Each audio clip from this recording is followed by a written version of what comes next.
as you mentioned, and we are not talking about ownership. You can continue to be the majority shareholder and the main beneficiary from the company, but you are not the most important person. And that's the best scenario, right? Where you own the most of it and you are definitely not the most important person in it, right? So to make that transition, because we all face that, you start something, you're the majority shareholder and you are the most important, and to transition to not being the most important, you need to bring great people around you and you need to empower them.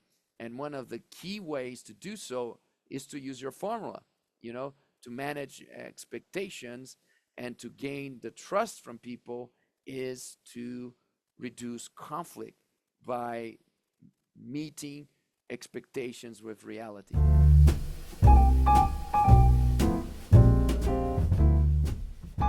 And 3, 2, 1, and we are back with Coffee Break with Coachman, with me, Christian Coachman, and my dear friend Kirk Behrendt. And today, on our usual conversations, we're gonna flip our roles here, and I'm gonna be the one asking questions, and Kirk is gonna be sharing one very important concept that he has to help him managing conflicts. He has an equation that he uses that I thought was very curious, very powerful, and I asked him to explain to us what is the strategy that you use to manage conflict in your company, that you teach dentists to use it to manage conflict in their practice, and you even mentioned that you can use it in your family with your wife, husband, kids, friends, and so on. Kirk, I'm very curious to see how you're gonna explain us this concept in a few minutes. Well, I'm excited to share, and I want to share like everything I've learned. It's not from me. I borrowed it from somebody else. And so many years ago, as I was building my business, I was involved in a program called EO, Entrepreneurs Organization. I had a mentor. He ran a $2 billion company, and he gave me this equation, and I've never forgotten. He actually wrote it on a napkin. I still have it. I saved it in plastic. And he said, "Kid, you don't know the formula." And I said, "I don't." And he wrote it on a napkin. He gave it to me, and he said, "You're going to use this every day. You're going to use it with your wife. You're going to use it with your kids. You're going to use it in your company, and it will help you create a trustworthy organization, and you'll be able to thrive. And you can also diagnose problems." So I'm going to give everybody that's listening the equation right now, and I want you to write it down. It's E minus R equals C. E is expectations. R is reality. C is conflict. I want you to think about this in your life today, whether you're driving to work or whatever. Expectations and reality, when they meet, there's little or no conflict. When they don't meet, there is conflict. So if you tell your spouse or significant other you're going to be home at 5 o'clock, but you don't show up until 7, you're in a lot of trouble. And so we tell ourselves stories. And so how we'll talk about today how to use this formula, but I use it, I'm not kidding, 12 to 15 times per day because I like to tell, I'm a yes person. I like to make people happy. And I learned by just telling them things, they would get upset because I wouldn't be able to teach. Now, if you're a dentist listening to this, I always say under promise and over deliver. The best businesses in the United States and the world, they're growing because they're over delivering. They're making promises and keeping them. So that's the formula. I need this because I'm as we know, I'm kind of similar to you. I'm a dreamer. I'm a yes person. I'm all over with ideas.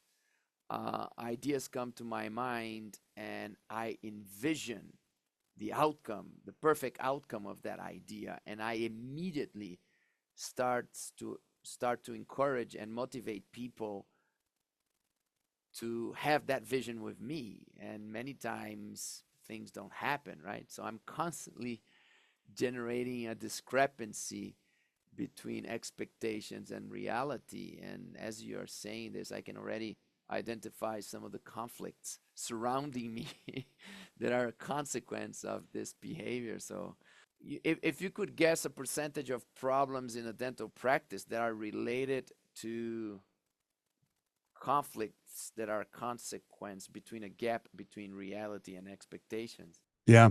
If you were to ask me what percentage, I would say extremely high. I would say almost, because this is how we think when we learn a concept, I would say almost everything that's related to a conflict can be traced back to one of those two variables. Think about hiring. When you hire somebody, you say, I found the perfect dental assistant. And then 3 months into it, you're like, where's the person I hired? Now, you could say the same for the dental assistant. I'm working for the greatest dentist ever. It's not what I thought it is. And I think there's an important piece of being clear up front. Now, clarity is important in expectations. We talk about establishing expectations. They also have to be realistic. Let me speak to your idea thing. I'm you. I mean, you're better looking, you're smarter than me, and you've got a lot more going on. But like, I think in ideas. I'm not even here right now. I just came back to visit from the future. I live in the future. I live with ideas, but I've also learned that ideas can exhaust people. So here at Act Dental, what we do is we come up with a couple per quarter, one or two, and we execute them. So that gives me an entire quarter to work on 92 ideas and vet them because 70 of them are bad, and then give them to the team when they've been thought out. I learned the hard way. No one can blow up a team meeting better than me. I used to blow up team meetings all the time on a Monday with an idea. There's two things that kill every team meeting. Two, write these down: problems and ideas. If you throw a problem in a team meeting, I'll blow the whole meeting up and I'll solve the problem right there. And that's not helpful. The other thing that'll blow up a meeting is an idea. When I go, I saw this thing. I talked to Christian Coachman. We're changing everything we're doing. We're going to change it all. They're like, oh my gosh, what I don't know or I didn't know at the time was that's not healthy. So I think certain things have to be vetted. So back to the formula. You have people that are listening to us that are similar to me and you in terms of always thinking about ideas, and you probably have people listening to us that are the opposite, that are more pragmatic and following the structure, etc., etc. So for the people that are listening to us that can see themselves in this role of being all over, having ideas, being creative, beautiful to have these qualities, but I agree with you 100%. We can work against our own team if we don't control ourselves, or even better, as you said, I'm saying this because I want you to repeat the formula you develop in your company, where first of all, you moved yourself outside the position of CEO. I think that was the first smart move, right? I think that at one point in time in your company and in your practice, if you are a person full of ideas living in the future, you should find a super good general manager and empower that person to actually run the business for you. And then what I like the most is that you created this rule, and I met your CEO, and I know he's a very pragmatic person. And what him and the team did is like, Kirk, we allow you two new ideas per month. Is that correct? You can come, and then we're gonna put on the pipeline, and until we cover them, you cannot bother us with more ideas. Is that somehow the structure? 100%. So we follow the EOS traction system, which is every 90 days, we have a set of priorities, and there's only a handful, 2 to 5. But let me answer your questions as clearly as I can. Every organization needs a visionary, an integrator, and an operations person. Those are 3 different hats. I used to wear all 3, and I was terrible at all of them, actually. I'm the visionary. I'm just full of ideas. Barrett is our integrator. He is our CEO. And then we have an operations person who you've met, who's Chris. Chris executes the day-to-day, keeps us online. The integrator takes all of the ideas and manages the cross-functional heads, and leadership, and makes sure that everything's working the way it should. And so I'm like Q in James Bond. I'm behind these doors where I get to work on things. Some of them are blowing up, some of them are working. And every quarter, I get to bring 1 or 2 new ideas to the table and go. And it's great because I don't have to be somebody else. I am not. Now, I used to overfunction and be the integrator and the operations person, and it's exhausting. You wear too many hats. I'm terrible at it. And so I think one of the things going back to the real essence of your question is knowing who you are. I'm a big fan of taking personality tests. I take the Kolbe Index, Kolbe Index. If anyone knows who that is or what that test is, it's $75 and you find out who you are in a minute. And I'm a high quick start, but my follow through is the worst on the planet. The person who read my results to me, her name is Kathy Kolbe, and she comes from the Wonderlic family. She's like, you should never try to finish anything. Like, you're an idea person. And so learning that about yourself is important. So I hope that answers your question. Yeah, 100%. But back to the conflict. So, yeah, and this is usually the gap between expectation and reality is usually because people are different and they see things differently, and some people are more down to earth, and some people are more looking into the future. So how do you actually use this formula to avoid a problem or to fix a problem after it happens? Well, how does it work? You said you use this formula 12 to 15 times a day. Okay, so I'm using it with you right now. We're going to finish before the top of the hour. If I keep talking and I'm 20 minutes over, you'll go crazy. So I'm using it right this minute. Yeah, I also have to take my son to an appointment tonight, and so I promised my wife I was going to do it. That's going to be at 4:30. I know exactly what time I have to be home. So I'm going to arrive a little bit early, thus being in the plus zone. Does that make sense? My wife wants to go to dinner tonight at her favorite restaurant. I already made reservations. I'm going to make sure we go early. So all of those things I'm managing. And so part of you, let's do the simple stuff. It's with your spouse or significant other. I have to make promises and keep them. Now, there are times where I go, I'm not going to be able to do that. So I'm going to give myself a little space to screw up a little bit. My wife and I, we've been married for 25 years. I used to say yes to everything. Now I say, if I can get that done, great. If not, we'll push that back a little bit. But even with meetings, let's start with basic stuff. Let's say you're a dentist and you have a morning huddle. If you show up late, you're blowing up the E minus R equals C. If I'm a team member and you're consistently late for the huddles, and you've told me the huddles are important, and I'm showing up E minus R equals C, I'm completely out of equity with you. I don't trust you. And you tell me a story about all these things that you have to do, and all you're telling me is this isn't important. One more thing I'll add on that. This is another rule that we have. When you're late for anything, it screams, I don't care. Doesn't matter what you're late from or late for. It's when you're late, you just don't care in a dental practice. So I think with patients, with your significant, with kids, my son thinks I'm going to pick him up today at 4:00. Now I have to be there in order to establish trust. I could show up at 3:45 and he'll go, that's my dad, just being a little bit early. You can do it with patients. Patients think in a hygiene appointment, I'm going to be here for an hour. What if they finish in 55 minutes? Then you're like ahead of schedule. So I like, first of all, knowing it. And then secondly, calling it out. You're never going to be perfect. You're going to blow it up. But then using the formula E, expectations and reality and conflict, going, wow, that was bad. How do I diagnose this and make this better? How would you use that formula, Christian? I'm just curious. Listening and trying to incorporate. I already missed the opportunity like 10 times today to use I promise I'm listening, and I will definitely start thinking about it. Were you always like this, or no? You love. No. So, you know how it is. I'm 54. So your goal is to keep learning every year. But when I was in my 20s, I was having conflict with people I really liked. And it was because I was making promises and not keeping them. I'm a wuss. I don't like conflict. So one of the things I learned, I'll give you a quick tip here.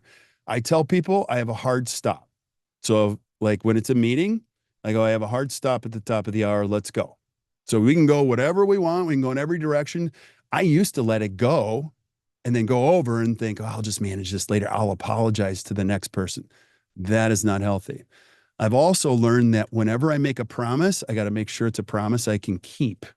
That's one piece. Another thing is I also have Laura. You've met Laura here. Laura is an ultimate executor. I hand papers every day to her and go, make these disappear.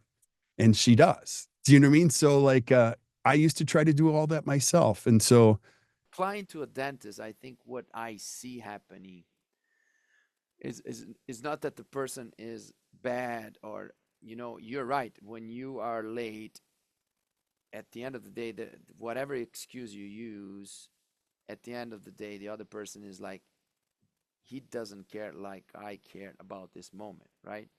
That's the gap. The problem that I see is that dentists, for obvious reasons, they have a feeling that they are the most important person in the practice among the team, right?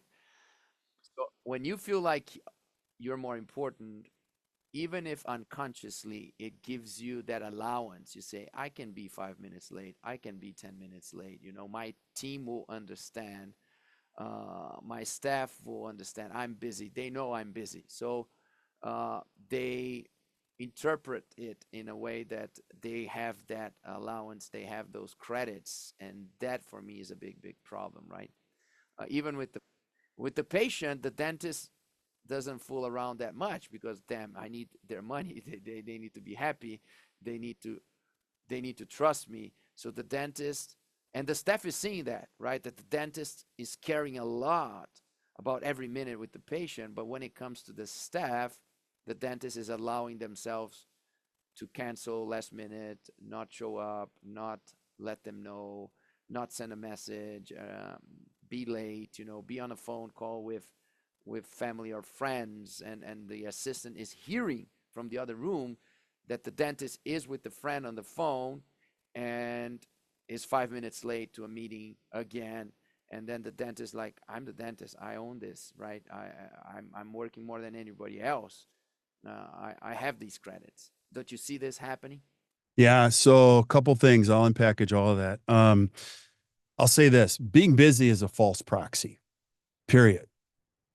Period. People say busy. That's a false proxy. Like, being busy is terrible. Like, that's just not that's not a good excuse anymore. Being busy speaks to inefficiencies. So that's number one. So I think you can't ever tell yourself, I'm too busy, I got to do this, I got to do that. Number two, this is humbling for any person in business, but you have to change your mindset. I am not the most important person. I own the business. I am clearly not the most important person. I never want to even think that, because the second I think that, I now am I jump above everyone else, and now whatever I'm working on, makes everything else go away. And I don't think that's fair, and I don't think that's healthy.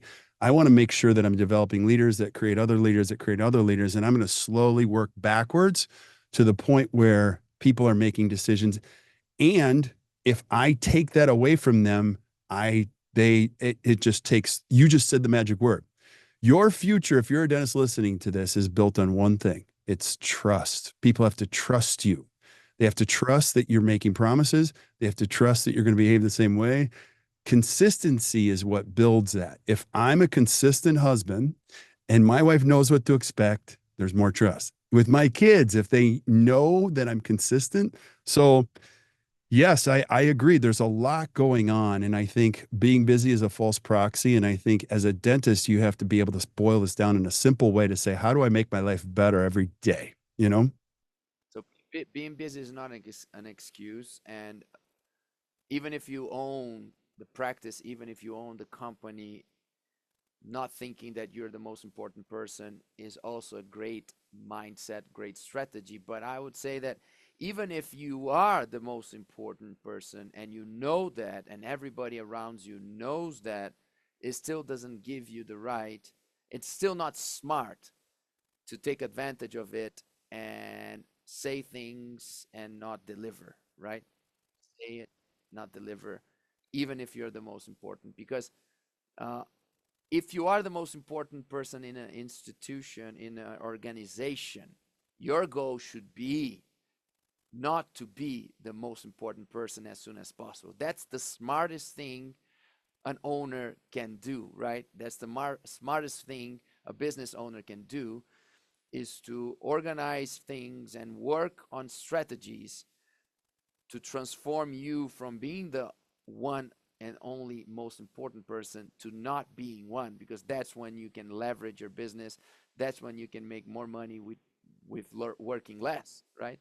So one of the key factors to transform a business that you are the most important one. And that, as you mentioned, and we are not talking about ownership. You can continue to be the majority shareholder and the main beneficiary from the company, but you are not the most important person. And that's the best scenario, right? Where you own the most of it and you are definitely not the most important person in it, right? So to make that transition, because we all face that, you start something, you're the majority shareholder and you are the most important, and to transition to not being the most important, you need to bring great people around you and you need to empower them. And one of the key ways to do so is to use your formula, to manage expectations and to gain the trust from people is to reduce conflict by meeting expectations with reality. Yeah, very well said. Think of the opposite of what you're describing. Like, what if I am the most important person here and I do everything? That sounds terrible. Now I've just created more of a job for myself. And for me, I mean, number one, it's a mindset is I never want to be the most important person around here. I want to create a company that doesn't need me eventually. And really what it really comes down to is just roles and clarity. I'm the visionary and I'm top of funnel. That's pretty much the only two things I do. I create the vision and I'm top of funnel. And even let's break this down to simple things. Is that top of funnel? Top of funnel is to create the conversations, around our brand, is to bring people to the brand, is to I'm the noisemaker. I'm the less good-looking version of you. You know what I mean? Like my job is to tell stories around the brand, is to create conversations. And I love this. I'm the educator. Exactly the same role that I play here. Exactly the same, by the way. And E minus R equals C, here's another one. Here's another way I use Laura, who I've already shared. When people ask me something, I go, come here, come over here. This is Laura. Laura's going to get that for you. And then immediately I know she does it. And then I'm free from that. And thus I'm making good on the E minus R equals C. Now she also knows her role too. So there's no conflict in there. She knows her number one job is to free up my time. Something that I learned as well, I think that on this part I'm doing well, that is the fact that in the past I was being exposed to so many opportunities, so many ideas, and as a yes person, I was always creating the excitement. This is fantastic. Let's do this. Let's make this happen. We need to next steps, blah blah blah blah blah. And I was leaving and then in half an hour having another conversation, and of course impossible, I couldn't follow up with all these ideas, right? So I was creating the conflict because I was not following through. Today I'm much better immediately. As somebody is offering me an opportunity or explaining an idea, I'm immediately connecting in my mind who is the person on my team that can connect to this opportunity and take it from there, right? And I'm immediately saying, look, I love this. We need to bring this person on board, either connecting through an email. I'm immediately sending the email, copying the right people, or creating a WhatsApp group, or calling the person, say, come here like you did, right? Come here and listen to this, and immediately showing to the person that if that person doesn't convince my partner or doesn't give my partner, my collaborator, the right information, it's not on me anymore. I'm going to be supporting and giving advices, but it's not on me anymore to give the next step. Yeah. Yeah, absolutely. Absolutely. And I think in that, it's really important if you're listening to this to use the formula yourself. Use it at home. Just use it. Just be aware of it. And you're going to see things will fail. And you'll go, how did that fail? It failed because I didn't say no. I used to tell people, come and stay as long as you want at our house. And then I would feel miserable. Now I tell them, come and stay. You stay for 2 nights. You guys can leave on Sunday when we leave. Now I tell them exactly. I have learned you tell people the truth right away. Here's how it's going to work. And you tell them up front, and it minimizes or mitigates all the conflict. They already know the expectation. Does that make sense? Or Christian, you and I are going to go on a trip. It's exactly this amount of money. That's exactly what it's going to cost. And boom, boom, boom. Same thing with dentistry. When you make a promise, Anticipating the things that can go wrong is we can do this. I want to do this with you, but just to clarify, this and this and this may not work. I'm pretty good with that, but maybe, I'm not going to deliver at the level that you're expecting. I'm going to do my best. So you're managing expectations by also becoming a master on identifying the things that can go wrong and explaining it in a way that you're not ruining the whole thing. You're still pursuing that path, but you are anticipating possibilities that if they happen first, the person will say, yeah, but you did mention that this could happen. Or if you go a little bit better than that, even if it's not ideal, people will be happier because, you mentioned about this happening very bad and it was not ideal, but you did better than you explained. So I'm actually not frustrated. I'm actually happy that the outcome is X, Y, or Z, right? right? And I'll give you two additional takeaways that we use. Number one is E minus R equals C. Get to know it as a leader yourself. Use it with your family, use it in business. Then the X factor becomes when you teach your team this rule. So my team all around here will say, that was an E minus R moment. That was an E minus R. They know the formula. They use it every day. We use it with our clients. And so now they know that diagnostic, pragmatic formula to improve things. One more thing that I ask, because I'm a visionary, is I ask for numbers. So like they will bring me a project and it will be a graphic design and I'll go, it was good. And they'll go, give me a number. And I'll say 7. It would have been a 10 because I used to say, oh, that's good. And it wasn't. Or the food, it's great when it wasn't. So by using a number, I'm telling you exactly what the expectation and reality gap was. And they will say, what would make it a 10? It would be linen napkins. It would be a perfectly grilled, filet, blah, blah, blah. So now I'm creating a great picture and I just don't leave them in the gap of the E minus R. So it's a great thing.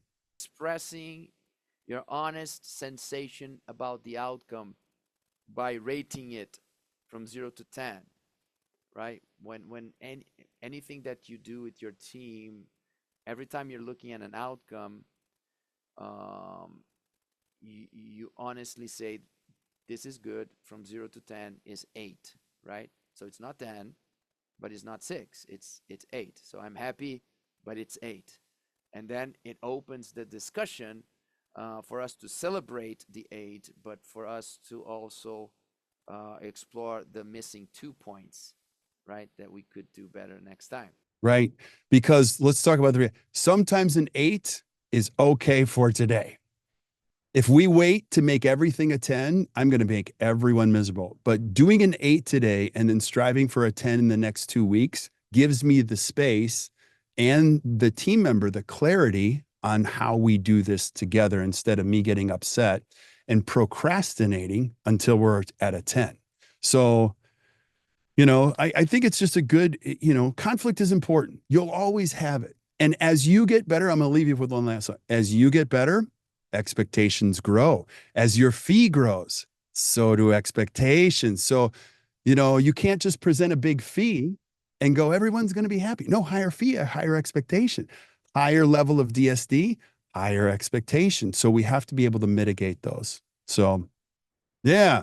So bring us home. I'm going to keep true to my promise because you have a meeting and I have a meeting at the top of the hour. So wrap us up. Give us a wrap up thought on this, Christian. I think this was not a podcast more than for everybody. It was a podcast for me. It was designed for me to this. I'm just thinking here that 2/3 of my problems today, this week, last month are due to this issue. Over promising and not meeting expectations. I have a horrible time saying bad things to people. I always want to be so nice that I want to only give the best possibility, the best version, the best outcome, right? And my wife gets so mad at me because I'm scheduling 3 things at the same time, that only if a miracle happens, I can do the 3 things in the same day, right? I'm motivating people to accept an idea by creating a vision of a possibility that many times only if we do everything 100% correct becomes reality. And that, at the end of the day, is generating on me an unbelievable, huge amount of chronic stress that if I don't think about it, it's on the back of my mind, because even without thinking about it, I know that I'm creating over expectations on everybody around me in so many moments that I'm constantly under pressure to over deliver every day of my life, right? So I need to learn how to say no and how to say the bad side of the story and anticipate these issues and give me that room. You said the room. If I said 4, in my mind, I'm going to schedule myself to be ready at 3:45. Give me that buffer, right? If I mention that I'm going to give a lecture that is this content, I'm going to promise a little bit less than I know I can deliver, and I'm going to allow myself extra time, more than I think I need to deliver slightly better than I promised. And I'm already thinking about many things that I will change this afternoon. Yeah. Well, Christian, thanks for sharing those thoughts. And I'll share. We're all in this boat together. I have the same challenges that you do. They're just, same stuff, different address. I always say that. But if you're a dentist listening, you probably have the same challenges. I'll leave you with one last thought. And Christian, this is the number one thing my coach told me years ago. Don't be nice, be clear. So I'm always going to be nice. Don't be nice, be clear, because what you do is you trade one for the other. I used to go, no problem, when this is a huge problem. Now it's better to just be clear. Just be clear. I'm not telling you to be mean. Just be clear. I can't do those 3 things. I can only do this, and I have to be done at 6 p.m. Let's go. And people like clarity. We can say more with fewer words by saying that. So, Christian, thanks for having me on, brother. I appreciate it. Fantastic. This was super cool and super useful. I hope everybody enjoyed. Yeah. So thank you guys for listening. This is so great. Christian, bring us home. That's it. I hope, our community is enjoying the effort that we are putting to bring these ideas together. And we, as you say, we're going to continue to do this. As long as people are listening, we continue to share. Thank you so much. Well, you guys enjoy your day. We'll see you soon.